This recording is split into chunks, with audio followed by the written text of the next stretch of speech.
नमस्कार साथियों, मैं दीपांकर राज आप सभी का फिर से अपने इस YouTube चैनल पर स्वागत करता हूं और आप सभी को आपकी आने वाली सभी परीक्षाओं के लिए शुभकामनाएं देता हूं। उत्तराखंड लोक सेवा आयोग द्वारा आयोजित प्रवक्ता भर्ती परीक्षा की जो भी अभ्यर्थी तैयारी कर रहे हैं, उनके लिए ये वीडियो बहुत महत्वपूर्ण है क्योंकि प्रवक्ता भर्ती में जो स्क्रीनिंग परीक्षा है उसके सिलेबस को अगर आप देखें तो उसमें राष्ट्रीय शिक्षा नीति एक महत्वपूर्ण टॉपिक है उसमें, जिससे संबंधित प्रश्न परीक्षा में पूछे जाने की प्रबल संभावना है। ठीक है। प्रवक्ता भर्ती परीक्षा में जो स्क्रीनिंग परीक्षा होनी है उसमें उसके जो अभिरुचि वाला जो उसका प्रश्न पत्र है उसमें भारतीय शिक्षा के इतिहास से संबंधित विभिन्न बिंदु दिए गए हैं, जिसमें राष्ट्रीय शिक्षा नीति 1986 भी एक शीर्षक है, जिससे संबंधित प्रश्न परीक्षा में पूछे जाने की प्रबल संभावना है। ठीक है, यह बहुत महत्वपूर्ण टॉपिक है। इससे प्रश्न 100% स्क्रीनिंग परीक्षा में पूछे जाएंगे, क्योंकि इसके अंतर्गत अभी आगे हम देखेंगे बहुत सारे महत्वपूर्ण बिंदु इसमें आएंगे। ठीक है, तो हम इसकी शुरुआत करते हैं। राष्ट्रीय शिक्षा नीति 1986। ठीक है, इसके बारे में हम जानेंगे। इसकी हम शुरुआत करते हैं। मई 1986 में नई राष्ट्रीय शिक्षा नीति लागू की गई, जो अब तक चल रही है। इस बीच राष्ट्रीय शिक्षा नीति की समीक्षा के लिए 1990 में आचार्य राममूर्ति की अध्यक्षता में एक समीक्षा समिति तथा 1993 में प्रोफेसर यशपाल समिति का गठन किया गया। तो देखिए, मई 1986 में राष्ट्रीय शिक्षा नीति लागू की गई थी, जो कि वर्तमान तक चल रही है, तथा इसमें जो कमियां थी उनके सुधार के लिए राष्ट्रीय शिक्षा नीति की समीक्षा के लिए 1990 में आचार्य राममूर्ति की अध्यक्षता में एक समीक्षा समिति तथा 1993 में प्रोफेसर यशपाल समिति का गठन किया गया। ठीक है, आगे चलते हैं।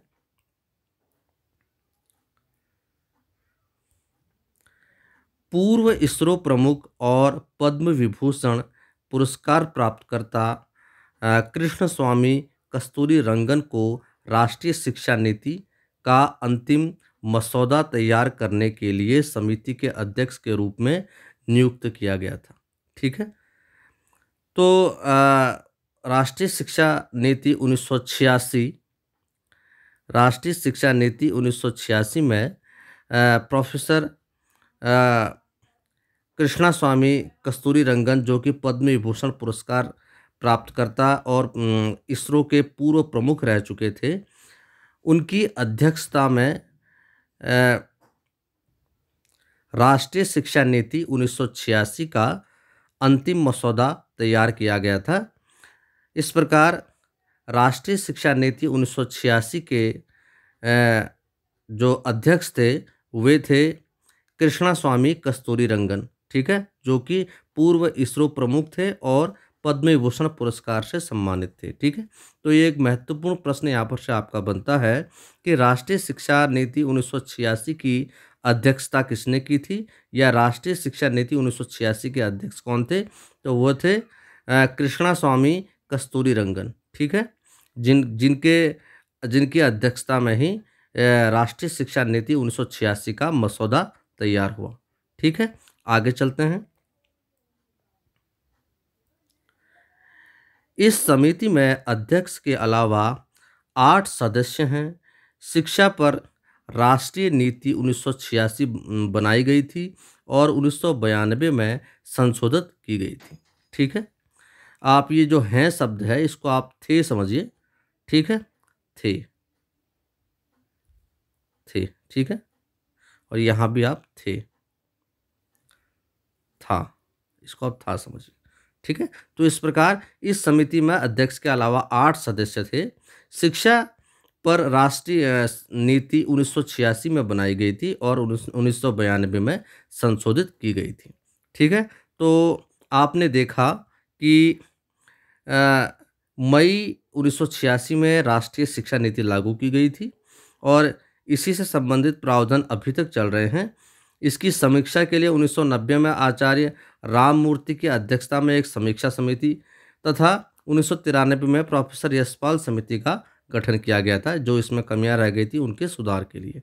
ठीक है, और राष्ट्रीय शिक्षा नीति 1986 के जो अध्यक्ष थे वो थे पूर्व इसरो प्रमुख और पद्म विभूषण पुरस्कार प्राप्तकर्ता कृष्णा स्वामी कस्तूरीरंगन। ठीक है, ये राष्ट्रीय शिक्षा नीति 1986 के अध्यक्ष थे। ठीक, इसके अलावा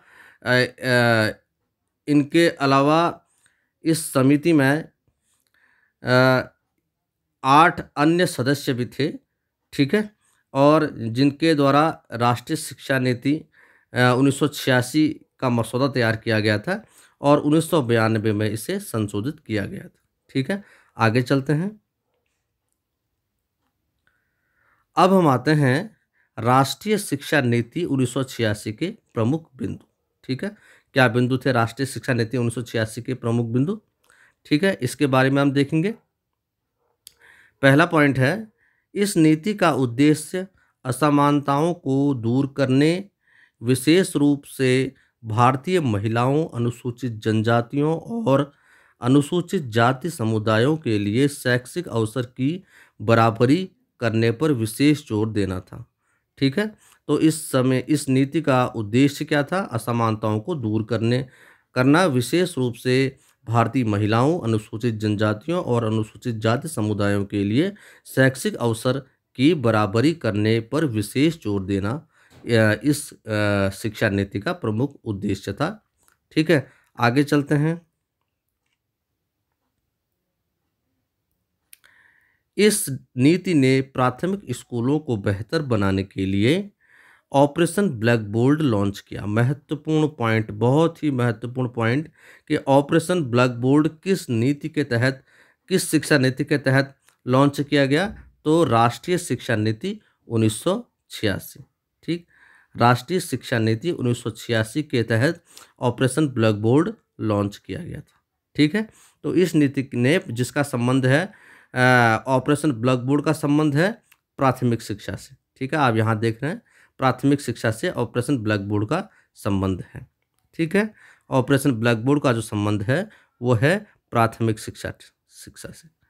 ठीक है, प्राथमिक शिक्षा से, प्राथमिक शिक्षा। तो इस नीति ने प्राथमिक स्कूलों को बेहतर बनाने के लिए ऑपरेशन ब्लैक बोर्ड लॉन्च किया। किसने? राष्ट्रीय शिक्षा नीति 1986। ठीक है, बहुत महत्वपूर्ण पॉइंट है। ऑपरेशन ब्लैक बोर्ड किसके द्वारा लॉन्च किया गया? राष्ट्रीय शिक्षा नीति 1986 के तहत ऑपरेशन ब्लैक बोर्ड लॉन्च किया, जिसका संबंध प्राथमिक शिक्षा से है। ठीक है, प्राथमिक स्कूलों से, प्राथमिक शिक्षा से। ठीक है, आगे चलते हैं। इस नीति ने इंदिरा गांधी राष्ट्रीय मुक्त विश्वविद्यालय के साथ ओपन यूनिवर्सिटी प्रणाली का विस्तार किया। ठीक है, तो जो इंदिरा गांधी राष्ट्रीय मुक्त विश्वविद्यालय है, जिसे इग्नू भी कहा जाता है, ठीक है, जिसे इग्नू कहा जाता है, तो इग्नू के साथ ओपन यूनिवर्सिटी प्रणाली का भी विस्तार किया, यानी उच्च शिक्षा के क्षेत्र में ओपन यूनिवर्सिटी यानी मुक्त विश्वविद्यालय प्रणाली का विस्तार किया। ठीक है, आगे चलते हैं। ग्रामीण भारत में जमीनी स्तर पर आर्थिक और सामाजिक विकास को बढ़ावा देने के लिए महात्मा गांधी के दर्शन पर आधारित ग्रामीण विश्वविद्यालय मॉडल के निर्माण के लिए नीति का आह्वान किया गया। ठीक है, तो इसके तहत जो ग्रामीण भारत में जमीनी स्तर पर आर्थिक और सामाजिक विकास को बढ़ावा देने के लिए महात्मा गांधी के दर्शन पर आधारित ग्रामीण विश्वविद्यालय मॉडल के निर्माण के लिए नीति का आह्वान किया गया। ठीक है, आगे चलते हैं। शिक्षा की 10+2+3 प्रणाली को स्वीकृति। ठीक है, तो 1986 राष्ट्रीय शिक्षा नीति 1986 के तहत शिक्षा में जो शिक्षा की जो 10+2+3 प्रणाली लागू की गई थी। ठीक है, 10+2+3 प्रणाली राष्ट्रीय शिक्षा नीति 1986 के तहत ही लागू की गई थी, जिसके अंतर्गत हाई स्कूल, उसके बाद इंटर और उसके बाद 3 साल का स्नातक, इस प्रकार से शिक्षा का कार्यक्रम चलता था। ठीक है, जिसमें 10+2 तक की शिक्षा माध्यमिक शिक्षा, उसके बाद स्नातक की शिक्षा +3 और उसके बाद प्लस टू उसके बाद परास्नातक 2 साल का होता था। ठीक है, तो ये जो सिस्टम था ये भी राष्ट्रीय शिक्षा नीति 1986 के तहत ही लागू किया था। 1986 के बाद ही स्नातक फिर 3 साल का कर दिया गया। ठीक है, उससे पहले स्नातक 2 साल का होता था। ठीक, आगे चलते हैं। अब हम देखेंगे राष्ट्रीय शिक्षा नीति में संशोधन 1992। ठीक है, इसके बिंदुओं को देखते हैं। राष्ट्रीय शिक्षा नीति 1986 में संशोधन का उद्देश्य देश में व्यावसायिक और तकनीकी कार्यक्रमों में प्रवेश के लिए अखिल भारतीय आधार पर एक आम प्रवेश परीक्षा आयोजित कराना था। ठीक है, तो राष्ट्रीय शिक्षा नीति 1986 में संशोधन का उद्देश्य देश में व्यावसायिक और तकनीकी कार्यक्रमों में प्रवेश के लिए अखिल भारतीय आधार पर एक आम प्रवेश परीक्षा आयोजित कराना था। आगे चलते हैं। इंजीनियरिंग और आर्किटेक्चर इंजीनियरिंग और आर्किटेक्चर कार्यक्रमों में प्रवेश के लिए सरकार ने राष्ट्रीय स्तर पर संयुक्त प्रवेश परीक्षा जॉइंट एंट्रेंस एग्जामिनेशन जेईई और अखिल भारतीय इंजीनियरिंग प्रवेश परीक्षा all India engineering entrance examination AIEEE तथा राज्य स्तर के संस्थानों के लिए राज्य स्तरीय इंजीनियरिंग प्रवेश परीक्षा SLEE state level engineering entrance examination निर्धारित की। ठीक है, तो जितनी भी ये इंजीनियरिंग जो तकनीकी शिक्षा के लिए इंजीनियरिंग संस्थानों में जो ये प्रवेश के लिए जो प्रवेश परीक्षा इसी शिक्षा नीति के तहत इस प्रवेश परीक्षा की शुरुआत की गई थी, जिसके तहत सरकार ने राष्ट्रीय स्तर पर संयुक्त प्रवेश परीक्षा जॉइंट एंट्रेंस एग्जामिनेशन जेईई और अखिल भारतीय इंजीनियरिंग प्रवेश परीक्षा all India engineering entrance examination AIEEE तथा राज्य स्तर के संस्थानों के लिए राज्य स्तरीय इंजीनियरिंग प्रवेश परीक्षा state level engineering entrance examination निर्धारित किया गया। ठीक है, इसकी व्यवस्था की गई। इन परीक्षाओं के द्वारा इन संस्थानों में परीक्षा उत्तीर्ण करने वाले छात्रों को प्रवेश दिया जाता था। ठीक है, आगे चलते हैं। इसने प्रवेश परीक्षा की बहुलता के कारण छात्रों और उनके अभिभावकों पर शारीरिक, मानसिक और वित्तीय बोझ को कम करने की समस्याओं को हल किया। ठीक है, तो क्योंकि इन संस्थानों में, बड़े बड़े संस्थानों में, प्रतिष्ठित संस्थानों में प्रवेश परीक्षा के आधार पर छात्रों को प्रवेश मिलने लगा, जिसके कारण छात्रों और उनके अभिभावकों पर शारीरिक, मानसिक और वित्तीय बोझ को कम करने का प्रयास इस शिक्षा नीति के द्वारा सरकार द्वारा किया गया। ठीक है, आगे चलते हैं। अब हम देखते हैं कि शिक्षा नीति में परिवर्तन की आवश्यकता क्यों पड़ी। ठीक है, शिक्षा नीति में परिवर्तन की आवश्यकता क्यों। ठीक, बदलते वैश्विक परिदृश्य में ज्ञान आधारित अर्थव्यवस्था की आवश्यकताओं की पूर्ति करने के लिए मौजूदा शिक्षा प्रणाली में परिवर्तन की आवश्यकता थी। ठीक है, यानी बदलते वैश्विक परिदृश्य में ज्ञान आधारित अर्थव्यवस्था की आवश्यकताओं की पूर्ति करने के लिए मौजूदा शिक्षा प्रणाली में परिवर्तन की आवश्यकता थी। आगे चलते हैं। अगला पॉइंट है शिक्षा की गुणवत्ता को बढ़ाने, नवाचार और अनुसंधान को बढ़ावा देने के लिए नई शिक्षा नीति की आवश्यकता थी। शिक्षा की गुणवत्ता को बढ़ाने, नवाचार और अनुसंधान को बढ़ावा देने के लिए नई शिक्षा नीति की आवश्यकता थी। आगे चलते हैं। भारतीय शिक्षण व्यवस्था की वैश्विक स्तर पर पहुंच सुनिश्चित करने के लिए शिक्षा के वैश्विक मानकों को अपनाने के लिए शिक्षा नीति में परिवर्तन की आवश्यकता थी। ठीक है, यानी भारतीय शिक्षण व्यवस्था की वैश्विक स्तर पर पहुंच सुनिश्चित करने के लिए शिक्षा के वैश्विक मानकों को अपनाने के लिए शिक्षा नीति में परिवर्तन की आवश्यकता थी। ठीक है, तो इस तरह आपने देखा कि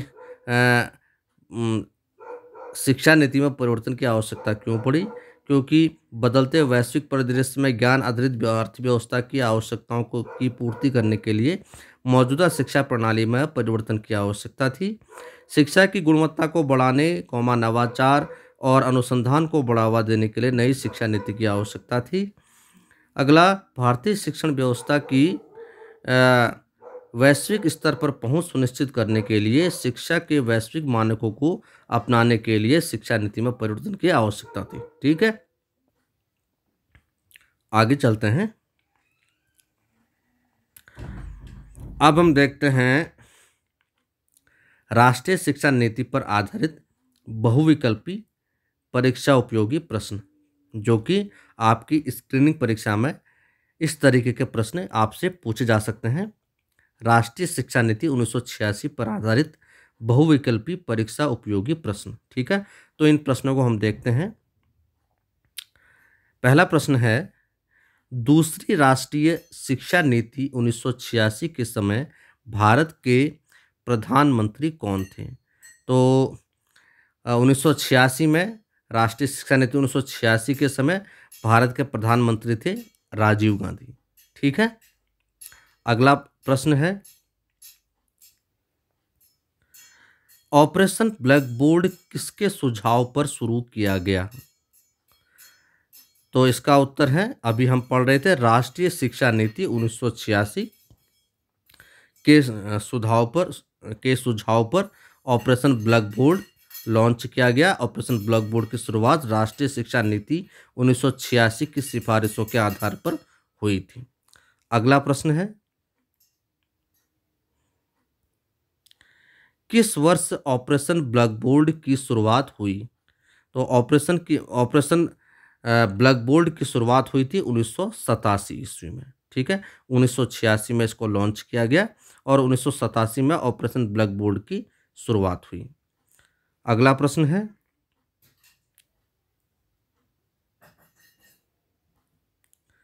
राष्ट्रीय शिक्षा नीति 1986 में पहली बार किस शिक्षक की बात कही गई? ठीक है, किस शिक्षा की, ठीक है, यहाँ पर होना चाहिए किस शिक्षा की बात कही गई। तो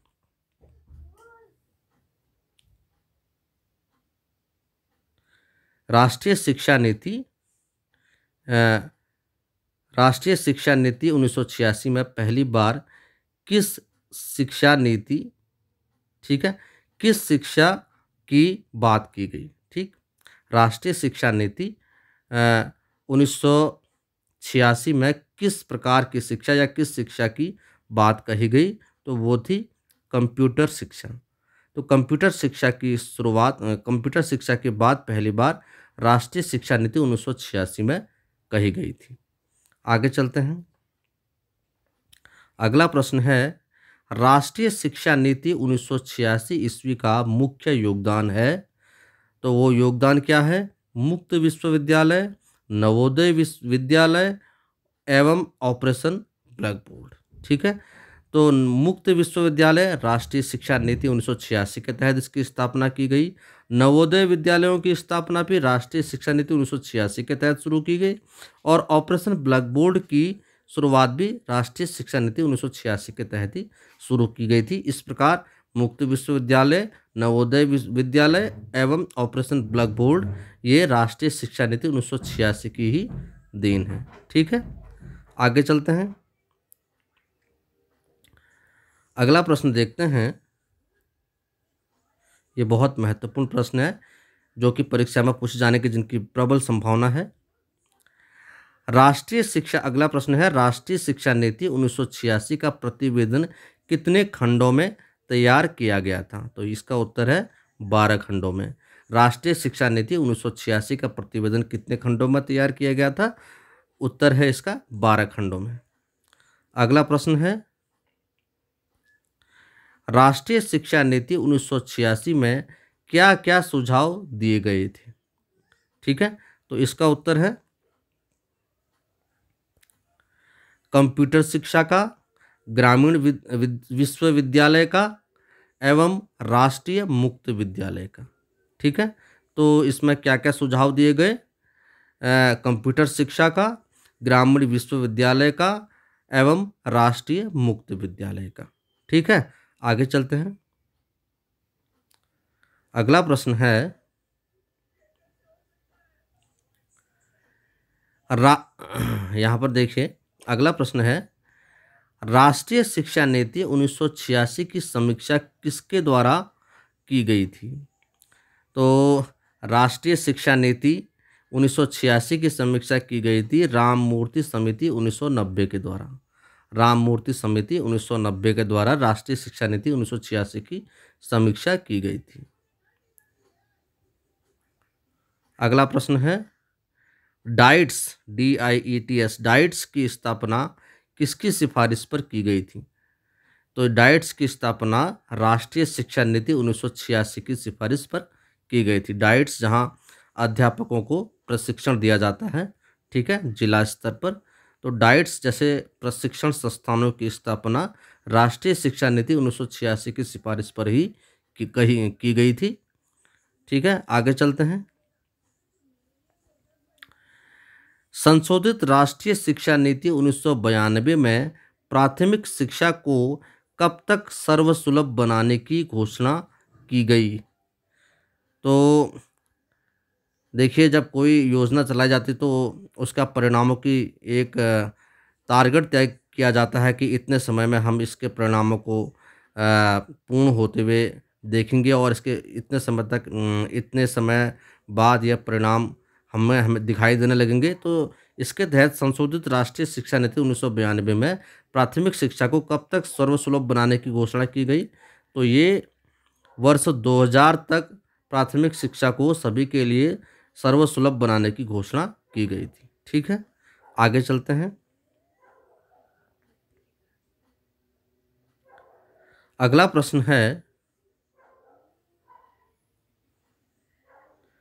राष्ट्रीय शिक्षा नीति 1986 में प्राथमिक शिक्षा कक्षा 1 से 5 कब तक सर्वसुलभ बनाने की घोषणा की गई?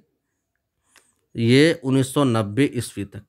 ठीक है, तो राष्ट्रीय शिक्षा नीति 1986 में प्राथमिक शिक्षा कक्षा 1 से 5 तक कब तक सर्वसुलभ बनाने की घोषणा की गई? 1990 ईस्वी तक। ठीक है, आगे चलते हैं।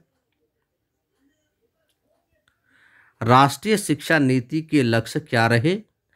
तो राष्ट्रीय शिक्षा नीति के लक्ष्य रहे राष्ट्रीय पाठ्यक्रम, शिक्षा का समान अवसर एवं भाषाओं का विकास। ठीक है, राष्ट्रीय पाठ्यक्रम, शिक्षा का समान अवसर एवं भाषाओं का विकास। अगला प्रश्न है, नई शिक्षा नीति का उद्देश्य क्या है? तो इसका उद्देश्य है समग्र शिक्षा प्रणाली को सुधारना। ठीक है, अगला प्रश्न है,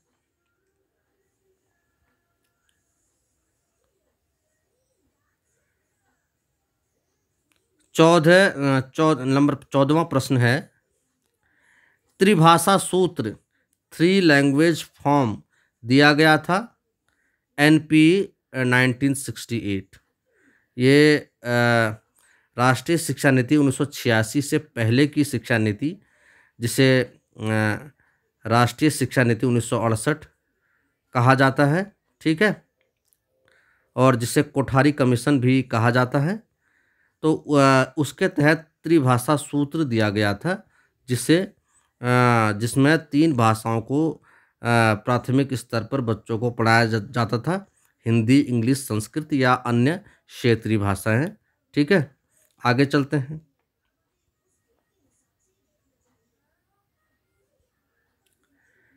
पर्यावरण के प्रति जागरूकता पैदा करना किस शिक्षा नीति का महत्वपूर्ण घटक है? तो ये है राष्ट्रीय शिक्षा नीति 1986 का। पर्यावरण के प्रति जागरूकता पैदा करना किस शिक्षा नीति का महत्वपूर्ण घटक है? यह है राष्ट्रीय शिक्षा नीति 1986 का महत्वपूर्ण घटक है। ठीक है, बहुत महत्वपूर्ण ये प्रश्न है, क्योंकि वर्तमान में पर्यावरण शिक्षा सभी के लिए आवश्यक है, पर्यावरण से संबंधित समस्याओं के प्रति जागरूकता के लिए। इसीलिए पर्यावरण के प्रति जागरूकता पैदा करना किस शिक्षा नीति का महत्वपूर्ण घटक है? यह है राष्ट्रीय शिक्षा नीति 1986 का महत्वपूर्ण घटक है। ठीक है, तो ये थे कुछ राष्ट्रीय शिक्षा नीति से संबंधित महत्वपूर्ण प्रश्न और इससे संबंधित कुछ महत्वपूर्ण संक्षिप्त जानकारी, जिससे संबंधित प्रश्न परीक्षा में जो प्रवक्ता भर्ती परीक्षा की जो स्क्रीनिंग परीक्षा है उसमें पूछे जाने की प्रबल संभावनाएं हैं। ठीक है, तो आप इन प्रश्नों को देखिए और इस वीडियो को देखिए, जिसमें मैंने राष्ट्रीय शिक्षा नीति 1986 से संबंधित महत्वपूर्ण बिंदुओं की जानकारी संक्षिप्त रूप में दी है और इसके साथ में महत्वपूर्ण प्रश्न भी मैंने इस वीडियो में लिए हैं। मुझे उम्मीद है कि ये जानकारी आपके लिए बहुत फ़ायदेमंद साबित होगी। ठीक है, आगे भी मैं आने वाले वीडियोज़ में जो कि आपकी स्क्रीनिंग परीक्षा में सिलेबस है अभिरुचि से संबंधित, उस पर मैं वीडियो और भी बनाऊंगा। जैसे अभी आज मैंने ये राष्ट्रीय शिक्षा नीति 1986 पर वीडियो बनाया, उसके बाद जैसे आपके सिलेबस में जो मैंने देखा राधा कृष्णन कमीशन है और उसके बाद मुद्दालियर कमीशन है, और भी जो सिलेबस में हैं उससे संबंधित में वीडियोज़ आपके लिए मैं बनाता रहूँगा, जिससे कि आपकी प्रवक्ता भर्ती की जो स्क्रीनिंग परीक्षा है उसकी अच्छी तैयारी हो जाएगी। ठीक है, तो ये वीडियो आप अवश्य देखिएगा और इन बिंदुओं को बिल्कुल रट लीजिएगा, इनसे प्रश्न आपके आने ही हैं।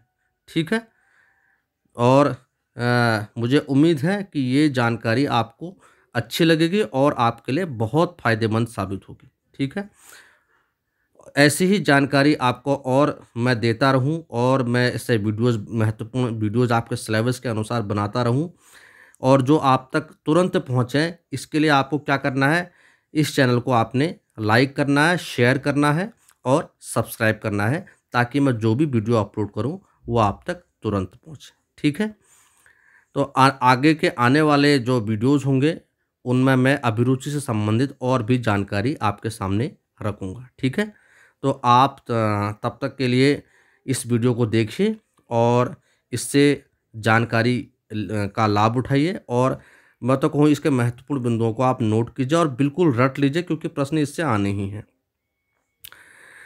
मुझे उम्मीद है कि ये वीडियो आपको अच्छा लगेगा और आपके लिए फ़ायदेमंद सिद्ध होगा। अगर ये वीडियो आपको अच्छा लगता है, आपको इससे कुछ थोड़ी सी भी मदद मिलती है, तो इसे लाइक कीजिए, शेयर कीजिए, ताकि और लोगों तक भी ये वीडियो पहुंचे जो कि प्रवक्ता भर्ती की तैयारी कर रहे हैं उत्तराखंड में। ठीक है, तो अगर आपको ये वीडियो अच्छा लगता है तो इसे लाइक कीजिए, शेयर कीजिए, मेरे चैनल को सब्सक्राइब कीजिए, ताकि मैं जो भी वीडियो अपलोड करूँ वो आप तक तुरंत पहुँचे। बाकी की जानकारी मैं आपको अगली वीडियो में दूंगा। तब तक के लिए खुश रहिए, मुस्कुराते रहिए और अपनी तैयारी में मन लगाइए और भटकाव की स्थिति से बचिए। धैर्य के साथ अपने लक्ष्य को पाने के लिए निरंतर प्रयास कीजिए। ठीक है, बाकी की जानकारी मैं आपको अगली वीडियो में दूंगा। तब तक के लिए धन्यवाद आपका। Thank you. बाकी की जानकारी अगली वीडियो में, तब तक के लिए नमस्कार।